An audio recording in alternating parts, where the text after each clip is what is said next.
Y ahora está con nosotros Craig Williams, él es Technical Leader de Talos, quien nos va a platicar de esto. Hi, Craig, how are you? Great, how are you? Great, I guess this is not your first Cisco Live, right? No, I've done Cisco Lives in Milan, Berlin, here in Vegas multiple times. Okay, he's a veteran. Yeah. So please tell us, what is a threat intelligence organization like Cisco, Talos, and what do you do? It's a really good question. So at a high level, what a threat intelligence organization attempts to do is basically understand what the bad guys are doing and how they're trying to evade security devices. It's a really difficult problem because you're literally playing against an adversary that's trying to outsmart you and your devices. And so when we build these organizations, we have to find things like threat researchers, reverse engineers, programmers, people who can build new open source tools to help establish those. And then we also have to find a way to take that information and push it into our devices. So for an intelligence organization to do that, one of the most important things is data. And that's really what Cisco's big secret is, right? We have right now, on a daily basis, we're blocking 19.7 billion threats. Every single day, Cisco sees over 600 billion email addresses. From our new security product, Umbrella alone, we're seeing over 100 billion queries every single day. If you compare that to the legacy security products, web security, cloud web security, and things like that, they were seeing almost 16 billion queries per day. So we've got a giant set of data, probably one of the biggest sets of data in the industry, and we combine that with one of the largest threat research teams in the industry, right now just under 300 researchers, and it really has helped Cisco build an organization that is very agile and has better insight into the threat landscape than any of our competitors. So how can an organization benefit from Talos? So the way organizations benefit from Talos is basically by having threats blocked faster. Right, I mentioned having a giant set of data to find threats in. The reality is, the things that we're looking for, that's 1% of that database, right? And so the most important thing in Cisco, Talos, is to have our threat intelligence organization, run by Matt Olney, distill that data down into actionable pieces. If we don't distill that data down, we basically are just killing off hard drives one by one. And that's really the difference in a useful threat intelligence organization and one that's not useful. Because if you can't find that valuable 1%, you waste your time finding malware that's not interesting, that we've seen before, that we already protect against. And so it's really important that when we build these organizations, that we find ways to do that and we make them more efficient and we make them better every day.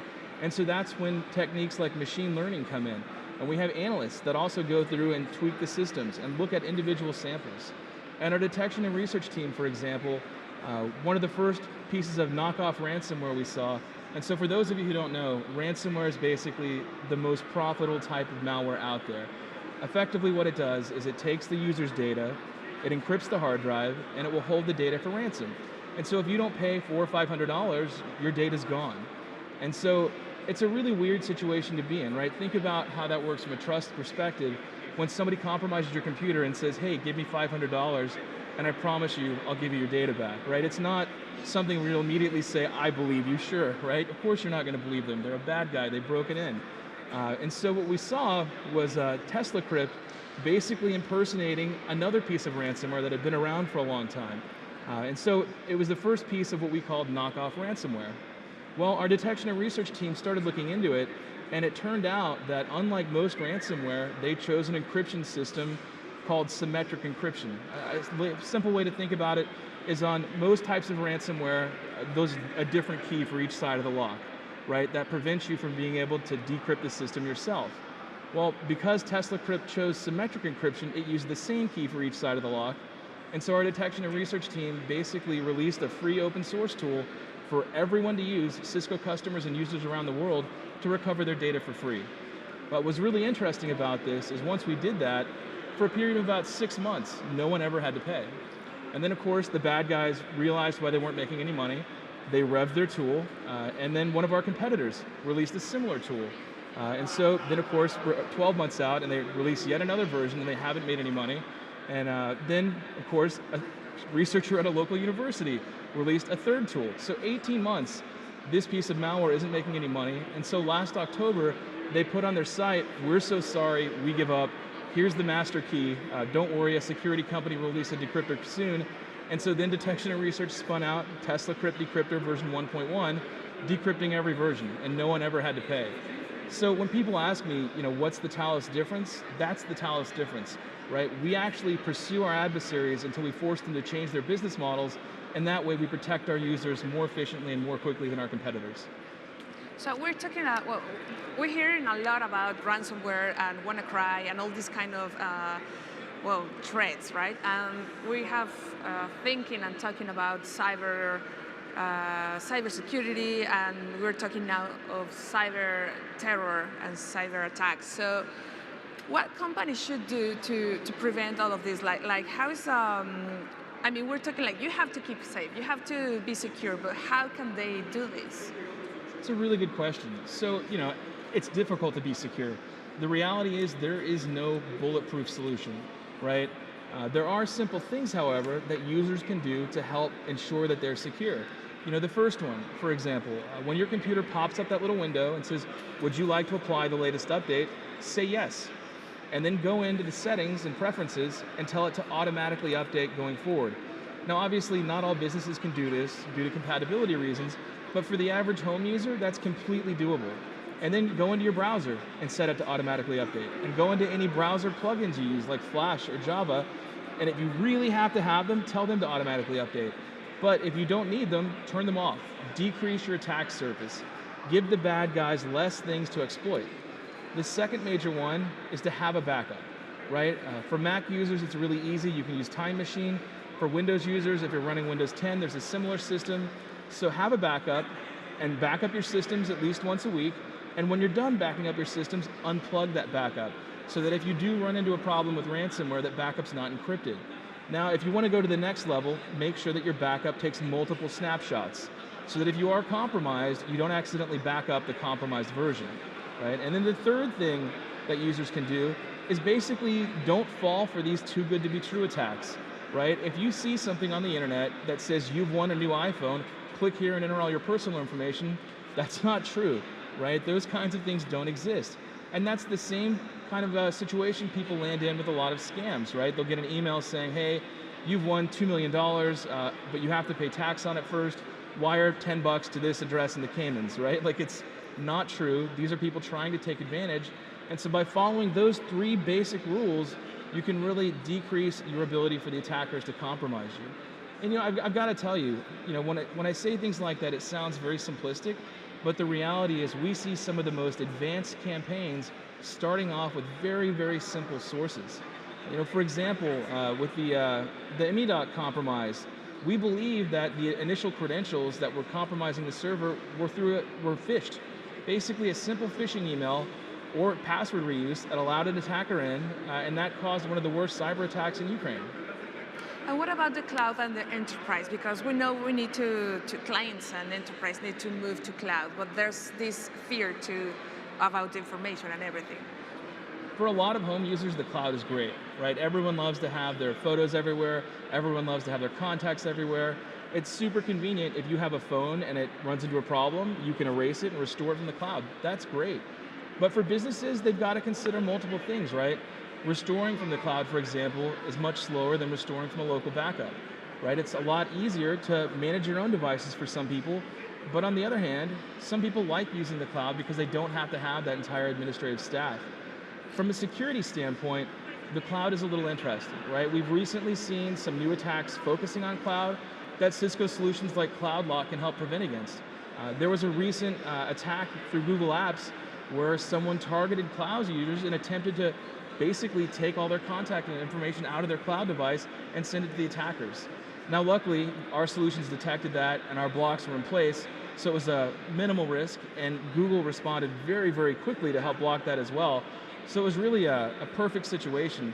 But the reality is attackers are looking at the cloud now, and users have to follow those basic security principles to ensure that those kinds of things aren't run into, right?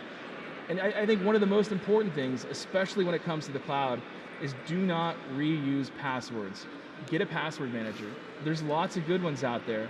The problem is right now, if you're using the cloud and you reuse passwords, that single password can allow an attacker to access everything about you, right? Your notes, your emails, your selfies, all of that could be at risk. And so instead, use a password manager and give each one of those sites a different password.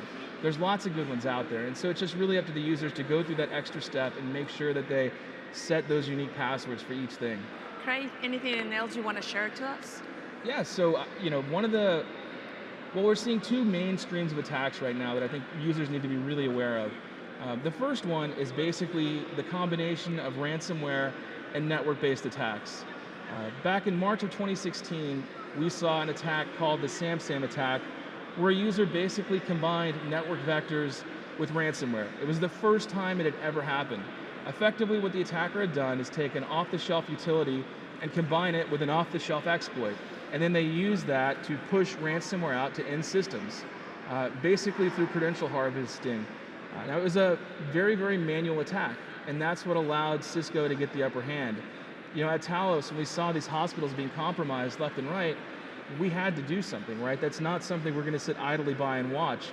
And so when we determined, thanks to Cisco IR, exactly what the attackers were using as a backdoor, we were able to scan the entire internet, and we found over 2.5 million machines running on port 80. And so we immediately started thinking, well, if there are 2.5 million vulnerable machines sitting out there, there's probably thousands that are backdoored. And so immediately, Talos Threat Interdiction went into action, scanning the internet, looking for systems with this backdoor in place. The secret that we knew that no one else knew, and it was thanks to Cisco IR, was that it took the attacker in the SamSam campaign 70 days to deploy the malware. And so we basically had 70 days to save users all around the world. And so incident response spun into place. Talos Interdiction offered free research, free IR, free advice to every single compromised machine. And in doing so, not only did we protect those users, but we kept money from the attackers. Because again, that's what Talos' goal is. We attack the attacker's business model and force them to change it. Now, since March, we were super concerned about what are people going to do when they realize that they combine a worm with ransomware, right? You can think of a worm like the F1 engine of malware, right? It's the fastest and most efficient propagation system. Well, if you combine that with ransomware, right, it's very fast, very easy money for the attacker, and all the parts were there. And so we were really worried about that, and that's when the WannaCry attack hit, right? From a security perspective, WannaCry, while it was damaging, was a very flawed attack. WannaCry had no way to pair the ransom with the victim, and so as a result, a lot of people thought it wasn't actually ransomware. They thought it was wiper malware, and so a lot of people didn't pay. WannaCry also had a weird notion of a kill switch, which caused tools like Cisco Umbrella to immediately shut it down. The way the kill switch worked is every single infected machine would try to look up a domain. And if the malware saw that that domain existed, and it didn't exist in the real world, but if the malware saw something respond, it would shut down, thinking that it was being run in a sandbox and a security researcher was looking at it.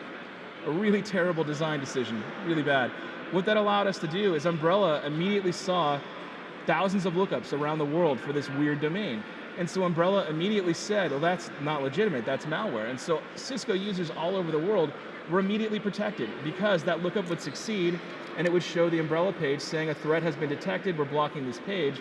And so Umbrella users were instantly protected.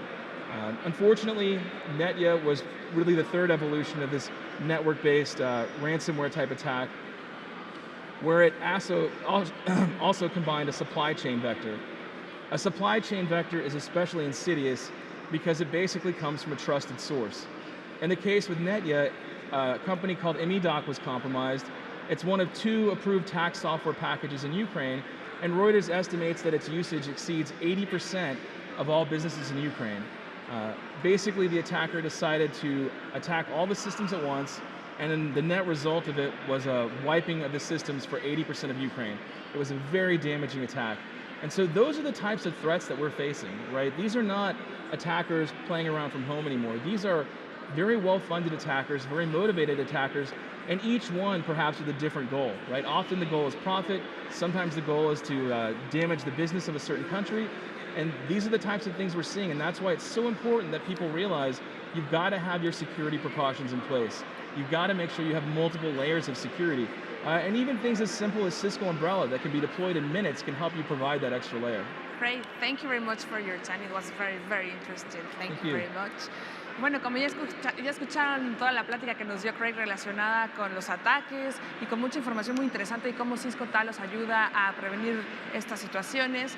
Está muy buena esta plática, y si tienen la oportunidad de venir, si están aquí y tienen la oportunidad de platicar con él aquí en Cisco Live, está muy interesante. Nosotros continuamos aquí desde Cancún.